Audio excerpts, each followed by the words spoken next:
Scout Fleming was a man who moved through life without stopping. The charity gala at the Grand Orion was just another checked box, its echo of applause swallowed by the city night as he descended the marble steps. His world was silent drivers and screens glowing with power. Beside him, his 7-year-old daughter Myra was a quiet anchor, her small hand in his. He barely registered the turn onto the dimmer street, the air cooling, smelling of impending rain. His focus was on the next obligation, until Myra's hand went still in his. He followed her gaze. Near a closed laundromat, a woman sat on the pavement. Young, but worn thin, wrapped in a threadbare hoodie. She wasn't begging. She was humming a soft, fractured tune while cradling a small, scuffed pink shoe. "Don't stare," Scout said, tightening his grip. But Myra was a statue of recognition. "Dad," she whispered, her voice cutting through his impatience. "Is that not Mom?" The city noise faded. For Scout Fleming, a man built on certainty, the world cracked open. Welcome to a world where stories breathe. As you settle in, I wonder, where are you watching from tonight? By the glow of the Christmas tree, perhaps? If these tales find a home with you, consider subscribing. It's the most heartfelt gift a storyteller could receive this season. The Grand Orion Hotel didn't just occupy a city block, it commanded the skyline, a vertical empire of glass and ambition. At its heart, in the celestial ballroom, Scout Fleming moved through a sea of tailored suits and diamond flashes like a shark through familiar waters. At 39, he had perfected the art of giving without seeing. Tonight's gala, benefiting the Fleming Foundation's Urban Visibility Initiative, had raised 8 figures. He'd smiled, shaken hands, and delivered a speech about seeing the unseen. The irony was a flavor he no longer tasted. Another triumph, Scout. Charles Whitlock, a banking counterpart, clapped his shoulder, his breath smelling of single malt. "Your PR team deserves a bonus. The optics are impeccable." Scout offered a thin, practiced smile. "The cause deserves the credit." His eyes were already scanning the room's exits, calculating the most efficient path to his waiting car. Charity, to him, was a transaction, capital allocated to a problem, generating both social goodwill and a tidy tax deduction. Emotion was a variable he had systematically removed from the equation 5 years ago.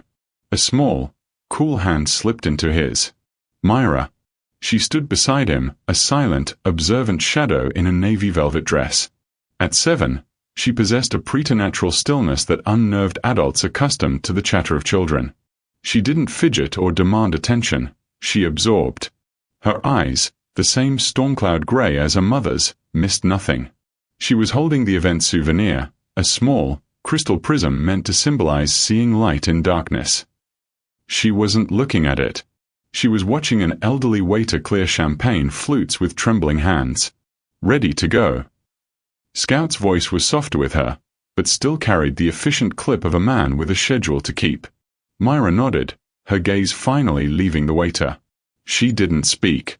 She hadn't, to anyone but him and their housekeeper, Anna, for nearly a year after the accident. Now her words were sparse, deliberate, and often landed with the weight of stones in still water. Their exit was a quiet procession. The marble lobby echoed with the distant laughter spilling from the ballroom. A doorman in imperial blue bowed slightly as he opened the towering brass door. "Good evening, Mr. Fleming. Miss Myra." The night air was a slap of crisp autumn, scented with dying leaves and the distant, sugary smell of a street vendor's churros. Scout's black sedan, its engine a whisper, idled at the curb. His driver, Malcolm, stood ready. But Myra tugged his hand gently. "Can we walk? Just to the corner." Scout glanced at his Patek Philippe. 9:47 p.m. He had a merger term sheet to review by 11 o'clock. "It's cold, Myra." "Just to the corner," she repeated, her voice a feather. It was this quiet persistence that always undid him. He saw Evie in it, the same unyielding softness. With a curt nod to Malcolm, Scout turned left, away from the warm glow of the hotel's porte-cochere. 5 minutes, he said, pulling up his email on his phone. The city was a blur of light and shadow, a backdrop to the more urgent reality on his screen. They Fleminged into a different world within 50 paces. The glittering storefronts gave way to grated windows and darkened signs. The air grew colder, sharper, carrying the tang of wet pavement, stale grease, and the faint, metallic scent of rust. They passed a shuttered bakery, a pawnshop with its neon open sign flickering erratically, and finally, a closed laundromat. Its windows were fogged with condensation, through which the ghostly shapes of dormant machines loomed like sleeping beasts. The streetlight above them buzzed, casting a sickly yellow puddle on the sidewalk. Scout felt the change in Myra's pace first, a slight hesitation, a drag on his momentum. He looked up from his phone, irritation flaring. "Myra, keep up. It's not safe to linger." But she had stopped completely, her body a small, rigid statue. She was staring into the recessed doorway of the laundromat. Annoyed, Scout followed her gaze. A woman sat curled against the metal door, sitting on a folded cardboard square. She was young, maybe early 30s, but hardship had aged her in cruel, subtle ways. Exhaustion was etched into the fine lines around her eyes and the tight set of her mouth. She wore a faded maroon hoodie, several sizes too large, its cuffs frayed. Her dark hair was pulled into a haphazard knot, strands escaping to frame a face that was all sharp angles and pallor. She wasn't holding a sign or asking for anything. Her head was bent, her attention wholly consumed by the object in her hands. She was humming. The tune was faint, broken by the chill in her breath. It was a wandering, melancholy snippet of melody, played on the fragile instrument of her voice. She hummed the way someone might rock themselves to sleep, a private, self-soothing ritual. Scout's brain, a master of rapid categorization, processed the scene: homeless. Likely mental health issues. Avoid eye contact. Do not engage. He felt a familiar, defensive coldness settle in his chest. This was the invisible world his gala had theoretically addressed. Seeing it manifest here, so close to his daughter, was an affront. "Myra," he said, his voice firm, a command. "Don't stare. It's rude." He tightened his grip, intending to pull her gently but firmly away. Myra didn't budge. She wasn't staring with the open curiosity of a child. Her expression was one of dawning, awful recognition. Her brow furrowed, not in confusion, but in the struggle of fitting a memory to a living face. The crystal prism fell from her hand, hitting the sidewalk with a sharp tick that didn't seem to register. The woman, perhaps sensing their presence, glanced up. Her eyes, a hollow, weary blue, skated over Scout with the blankness of one who expects nothing. They passed over Myra, started to drop away, then snapped back. For a fraction of a second, something flickered in their depths, a shock, a fracture in the emptiness. Then she looked down quickly, shrinking into her hoodie, the humming cutting off abruptly. "Myra, now," Scout insisted, a thread of unease weaving through his irritation. Myra turned her face up to his. In the jaundiced streetlight, her eyes were wide, lucid, and filled with a certainty that froze the blood in his veins. "Dad," she said. Her voice was calm, clear, and utterly devastating. "What is it?" he asked, the impatience evaporating, replaced by a sudden, formless dread. She looked back at the woman, who was now clutching a small, dirty object to her chest. A child's shoe, Scout realized with a strange, detached clarity. Pink. Scuffed. Myra's words, when they came, were quiet as a secret and as final as a verdict. "Is that not Mom?" The world did not slow down. It stopped. The buzz of the streetlight, the distant wail of a siren, the rustle of the wind, all of it was sucked into a vacuum of pure, deafening silence. Scout's lungs seized. The emails, the merger, the schedule, the entire meticulously constructed architecture of his life dissolved into pixelated dust. He saw only the woman's downturned head, the vulnerable curve of her neck, the desperate grip on that tiny shoe. He heard only the echo of a lullaby Evie used to sing, the one that lived in the deepest, most locked vault of his memory, now bleeding out to merge with the ghost of the hum still hanging in the cold air. On a darkened street, standing over a beggar his wealth had trained him to ignore, Scout Fleming, a billionaire who controlled empires, lost all control. For the first time in 5 years, he felt the past breathe again. "That's impossible." The words tore from Scout's throat, raw and too loud in the silent pocket of the street. He crouched down, gripping Myra's shoulders, forcing her to look at him and away from the woman. Her small bones felt delicate as a bird's beneath his hands. "Myra, look at me.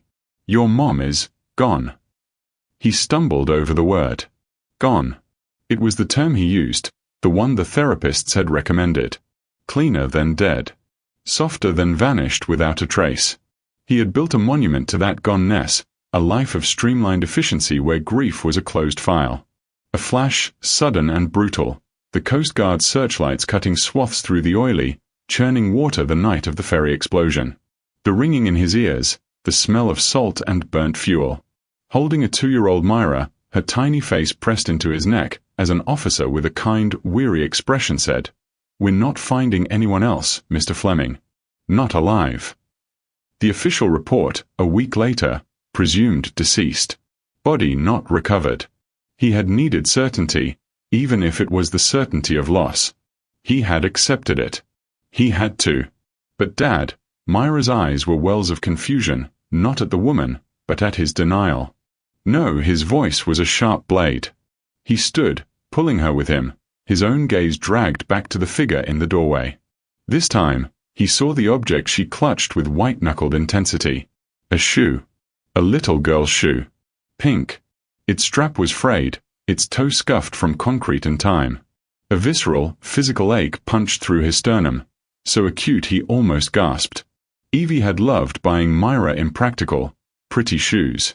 "She'll outgrow them in a month," he'd grumbled. "But look how they sparkle when she runs," Evie had laughed. He suppressed the memory, hardening his jaw. Grief played cruel tricks. It reshaped shadows into specters. This was a coincidence, a tragic one, a homeless woman clutching some discarded trash that happened to mirror his pain. "Let's go," he said, the command brittle. But Myra planted her feet. She wasn't crying, she was insisting. "She hums like that," she whispered, her voice trembling not with doubt, but with the frustration of being disbelieved. "When I couldn't sleep, she'd sit on my bed and hum just like that. The same notes. The same break in the middle. A lullaby. Their lullaby. A private melody Evie had composed, born from a random series of notes she'd plucked on a piano one rainy afternoon. Our secret song, she'd told Myra. For when the dreams are too loud. Scout had heard it through baby monitors and half-opened doors 1,000 times. The tune was a thread woven into the fabric of their old life. Myra's memory was a vault. She had been just 2, but what she remembered with flawless, sensory clarity. The woman, Evie? No, it couldn't be. Chose that moment to look up again. Her eyes, that hollow blue, passed over Scout as if he were a lamppost. But they locked onto Myra. For a single, suspended heartbeat, the emptiness in them shattered. Something warm, terrified, and profoundly knowing flickered to life. Her lips, chapped and pale, parted. No sound came out, but her face contorted, as if a name, Myra, was fighting its way up from a deep, sealed well. Then, as if scalded, she wrenched her gaze away. She hunched deeper into herself, turning her body slightly to shield the shoe, to shut them out. The dismissal was absolute. "She's not gone," Myra breathed, a tear finally tracing a clean line through the city dust on her cheek. "She's just tired." But the woman on the pavement was already retreating into her own invisible fortress. Her name was Evie. She allowed herself to think it sometimes in the dead of night, when the streets were quiet. It felt like borrowing something that no longer belonged to her. She lived in fragments. A day was a safe doorway. A night was the hum of a generator behind a dumpster that masked the sound of her breathing. The world had broken her not with a scream, but with a whisper, a slow unraveling that began with waking up in a county hospital bed, her skull a cage of pain, her mind a Swiss cheese of absence. They'd asked her name. She'd given the only one she could find in the fog, Evie. They'd found no ID, no records matching her description. No frantic family flooded the ER searching for a dark-haired woman with blue eyes. "You were found alone," the social worker had said, not unkindly. "No one's come forward." The assumption became her truth. She had no one. The explosion on the water, a blur of noise and cold terror, had left her with more than physical scars. It had severed her from the person she'd been, leaving a phantom limb of a life she couldn't grasp. So she drifted. She became a ghost in the city's machinery, surviving on instinct and fractured moments of kindness from soup kitchens and outreach workers who knew her as Evie, the quiet one. She collected small, bright things, a bottle cap, a smooth blue stone, and kept them in her pocket. But her anchor, her one sacred object, was the shoe. She didn't remember where she'd found it. In a park sandbox, outside a thrift store. It had simply appeared in her possession one day, and the sight of it had caused such a violent, gut-deep ache that she doubled over. It smelled faintly of baby powder and something else, something sweetly familiar she could never name. When the panic rose, when the memories swirled as terrifying, meaningless shards, she held the shoe. She rubbed her thumb over the scuffed toe, and sometimes, without thinking, she'd hum. A tune would emerge from the void, a melody that felt like a hand reaching for her in the dark. It was the only thing that ever quieted the storm inside. When the little girl had stared at her tonight, Evie had felt a seismic shift, a crack in the frozen ground of her being. The girl's face. It was a key trying to fit a lock she'd forgotten existed. The man with her was just another well-dressed blur of indifference, but the girl, her grey eyes, the solemn set of her mouth, it sparked a recognition that was less like memory and more like a physical blow. Hope was a dangerous infection. She had felt its burn before, in the early days, whenever she'd see a woman with a stroller and feel a phantom tug in her arms. It always led to a worse, hollowed-out pain. To hope was to invite the abyss to swallow you whole. So she looked away. She buried the spark. She clutched the shoe until the plastic buckle bit into her palm, using the pain to ground herself in her bleak, known reality. The man had pulled the girl away. They were leaving. It was for the best. Alone again in the buzzing yellow light, Evie closed her eyes and tried to reclaim the numbness. She knew the cruel arithmetic of her world. Hope hurt worse than hunger. Sleep was a foreign country. Scout sat in the cavernous silence of his study, the city's nocturnal glow bleeding around the edges of the blackout curtains. Behind his eyes, on a relentless loop, played the scene. Myra's calm devastation, the woman's fractured hum, the desperate clutch of that tiny, pink shoe. The look in the woman's eyes when they met Myra's, not the blankness of a stranger, but the terror of someone recognizing a ghost. She hums like that when I couldn't sleep. Myra's words were the key. He'd tucked her into bed, her face pale and withdrawn. She hadn't asked again. Her certainty was a settled fact in her mind, leaving him alone in the tempest of doubt. With a stiff drink untouched beside him, he navigated to a cloud drive he hadn't opened in years. Evie Archive. Password: Myra's first word. The files were digital headstones. He clicked a video. Myra's first birthday, the camera shaky in Evie's hand. Evie was singing Happy Birthday, her voice bright. Not helpful. He scrolled, his heart a pounding, painful thing in his chest. Then he found it. A clip from a baby monitor, date stamped a month before the accident. The video was dark, grainy, but the audio was clear. Myra was fussing, a soft, tired whimper. Then Evie's voice, whispering, "Shush, my love." The quiet song. And it began. The hum. A wandering, gentle melody. It dipped on the third note, paused for a breath exactly halfway through, and ended on a soft, unresolved note that always seemed to linger in the air. Scout played it. Then he replayed it, closing his eyes, superimposing the memory of the street. The woman's hum had been raspier, threaded with exhaustion, but it was the same. The identical sequence of notes, the same haunting pause, the same unresolved resolution. A melody known only to 3 people in the world. Impossible, he whispered again, but the word had lost all power. He slammed the laptop shut and went to the physical safe, the one that held the relics he couldn't bear to see but couldn't destroy. He found the manila envelope, the paper inside crisply formal. Asterisk Maritime Incident Report. Case #458-7J*. He'd read it 100 times in the first month, then sealed it away, needing its finality. Now his eyes, no longer those of a grieving husband but of a forensic investigator, scoured the cold text. Asterisk vessel, Starline Ferry Aurora. Cause: mechanical failure leading to explosion in mid-channel. Confirmed fatalities. 4. Missing, presumed deceased. 1. Evie Fleming. His gaze snagged on a secondary addendum, a technical analysis he'd skimmed in his earlier fog of grief. A paragraph detailing the blast pattern and debris field. The final line, which his mind had previously dismissed as procedural noise, now burned off the page. Analysis of the starboard stern debris indicates a high probability ejection vector for persons located in the rear lounge area prior to detonation. Survival from ejection, while statistically low, is possible given water temperature and proximity to Coast Guard response. Survival possible. The 4 most agonizingly hopeful words he had ever read. They contradicted everything he'd accepted, everything he'd built his new life upon. A possibility was a crack, and through that crack poured a torrent of unbearable questions. If she survived, where had she been?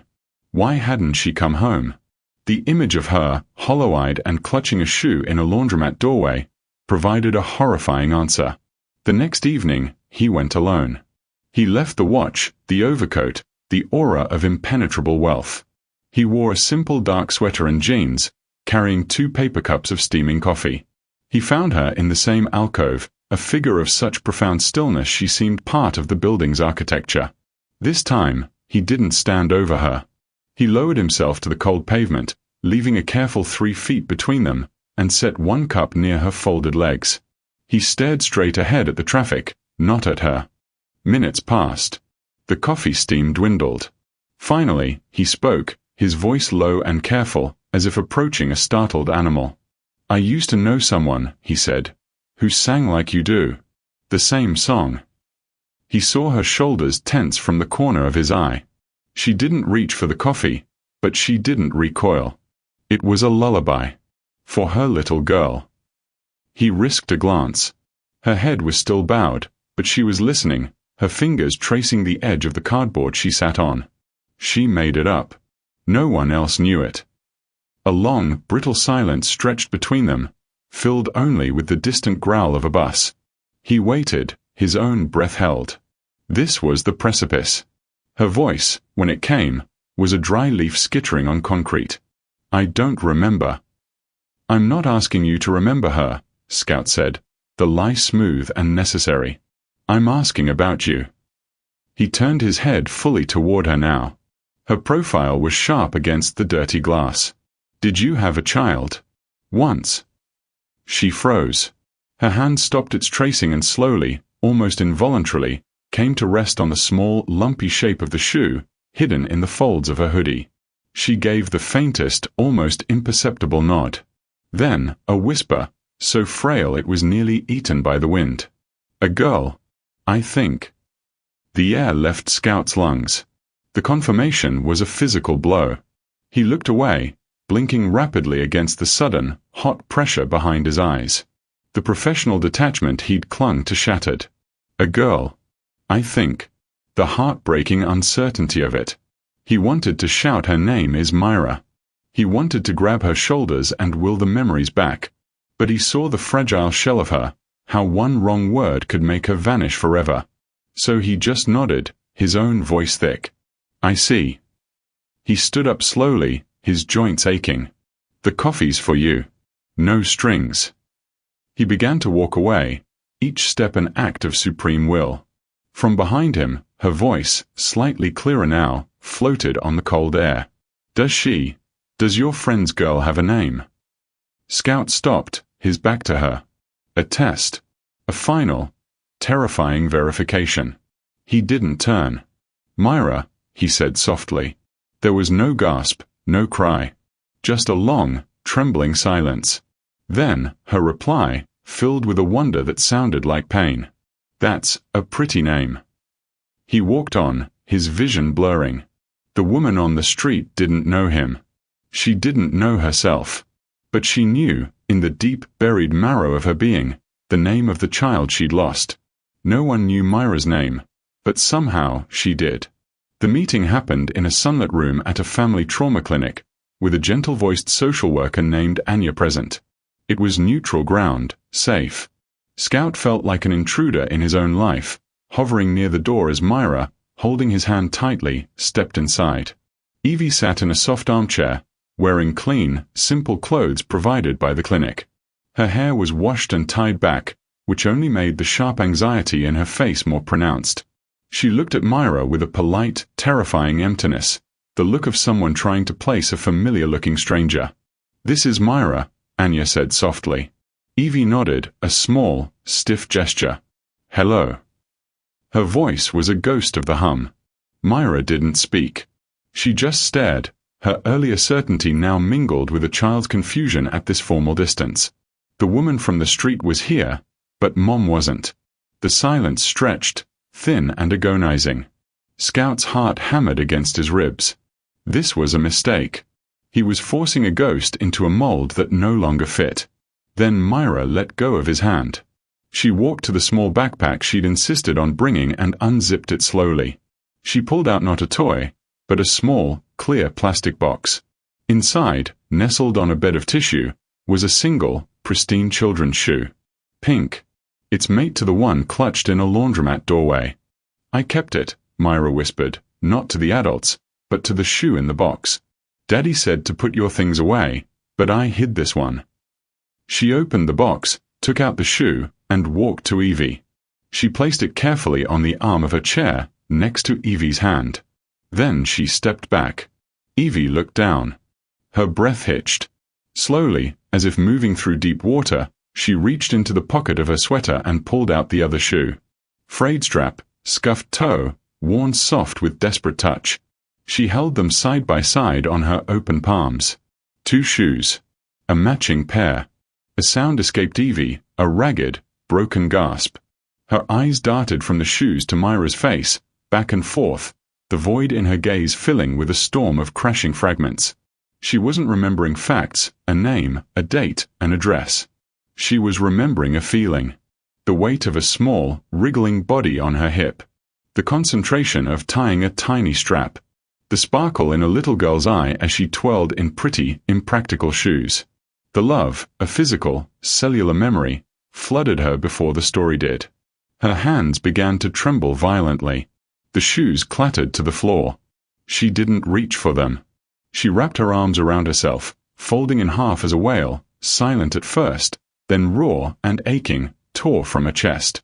It was the sound of a soul scraping itself raw against the walls of its own amnesia. Myra didn't hesitate. She climbed into the chair and wrapped her small arms around the shaking woman, burying her face in the clean sweater.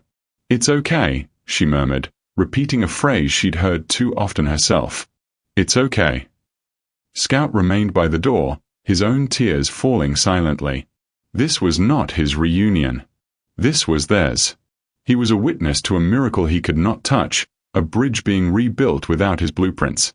The DNA confirmation came days later, a formality that felt anticlimactic. Scout read the report, 99.97% probability of maternity. He felt no triumph, only a profound, weary relief. The 5-year question was answered. The woman living in the clinic's residential wing was Evie Fleming.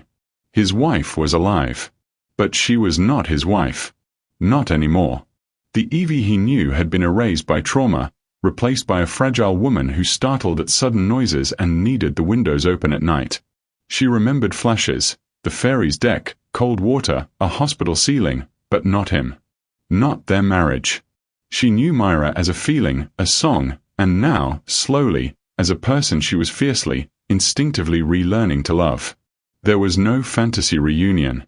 No rush to return to a penthouse that would feel like a museum of a life she'd forgotten. At a family session, Evie, her voice firmer now, made a choice. "I need to learn how to be someone before I can be anyone's anything." She looked at Myra with aching tenderness. "I want to be her mother. I just need to remember how." Scout made his choice, too. He chose patience. He rented a small, quiet house with a garden, paying for Evie's intensive therapy and a live-in trauma specialist. He visited not as a husband, but as a guardian, a friendly, consistent presence. He brought Myra after school, and they would sit in the garden, sometimes talking, often just being. He watched as Evie learned to hold a gaze, to accept a hug without stiffening, to hear the lullaby without falling apart. Months later, On a park bench under a honey-colored autumn sun, Myra sat between them. She was chattering about a school project, a birdhouse she'd built. Evie listened, a soft smile on her face, her body angled toward her daughter in unconscious mimicry of a mother's posture. The frantic, hollow look was gone, replaced by a quiet, sometimes sad, awareness. As Myra's story wound down, a comfortable silence fell. The breeze rustled the dying leaves. And then, softly, almost absently, Evie began to hum. The tune. Their tune. But now it was whole, unbroken by fear. It floated on the air, a gentle thread stitching the afternoon together. Myra looked up at Scout, her grey eyes bright. She didn't need to shout her victory. She simply reached for his hand and squeezed, her voice a whisper of pure, quiet joy. "See, Dad?" She remembered. Scout looked from his daughter's proud face to the woman beside her, her eyes closed, face tilted to the sun, humming a song that had found its way home. He felt no ownership, no rush to reclaim what was lost. He felt only a gratitude so vast it ached. They were not a restored family, but a new one, built slowly from the wreckage with care and courage. The world was full of invisible people, he realized, not just those overlooked on street corners, but those lost inside themselves, waiting in the silent prisons of their own shattered pasts. Some people aren't gone. They're just waiting for someone brave enough to recognize them. Thank you for sharing this story with me. As the Christmas lights twinkle, remember, your subscription isn't just a click. It's a bell that rings out, telling me to keep writing for you. Don't let the magic end here. Subscribe, and let's journey into the new year together.